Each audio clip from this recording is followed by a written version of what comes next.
Hey guys, Harsh here and welcome back to Technolobe.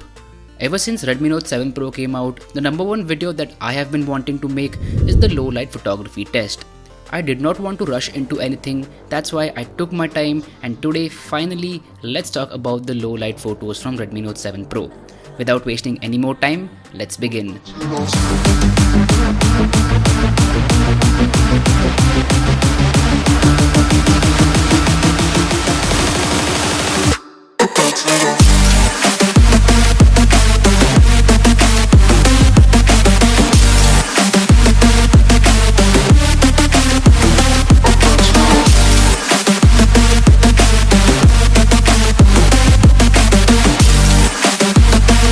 First up, let's talk about the camera hardware.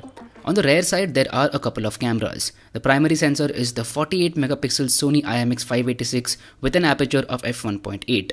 The secondary one is a 5 megapixel depth sensor.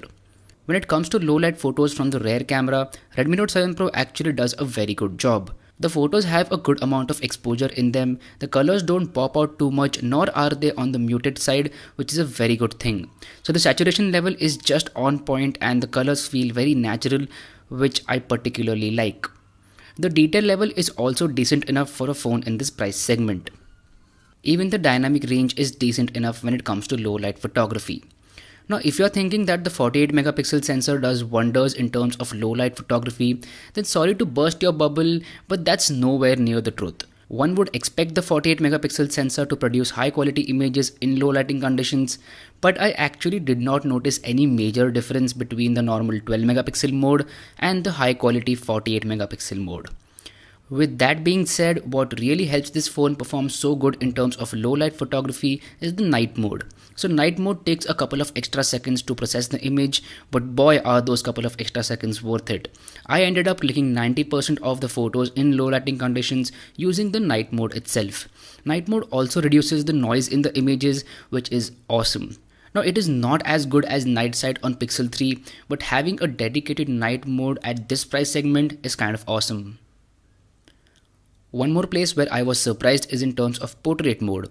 Xiaomi seem to have improved their image processing algorithm quite a bit because portrait mode actually works decently in terms of low light as well. So that gets a thumbs up from my side. Now one more advantage with Redmi Note 7 Pro is the dedicated Pro mode. So if you can use Pro controls like shutter speed, ISO, white balance and all that stuff, then you can get some pretty good long exposure shots from this phone, and that is always a handy feature when it comes to low light photography. So that was the rear camera. Now let's talk about the front camera. So the front camera on the Note 7 Pro is a 13 megapixel sensor and it also performs really good in terms of low lighting conditions. Like it doesn't do wonders like the Samsung Galaxy S10 or maybe like the Pixel 3 or iPhone XS or something like that. But for this price segment, it is definitely one of the best selfie cameras out there. So overall, when it comes to cameras, Redmi Note 7 Pro is actually a pretty good phone, and I'm glad that Xiaomi has shifted their attention to the cameras because that's one of the most important things in today's modern world. So if you were worried about the low light photography of Redmi Note 7 Pro, then let me tell you, there's nothing to worry about. It's a great phone and you can go ahead and buy it. I'm gonna leave it there. Thank you so much for tuning in, and I hope that this video helped you out in some way or the other, and if it did, then please let me know about that in the comment section down below. If you haven't yet, please subscribe to the channel because it would mean the world to me. My name is Harsh Punjabi and I'll see you guys in the next one.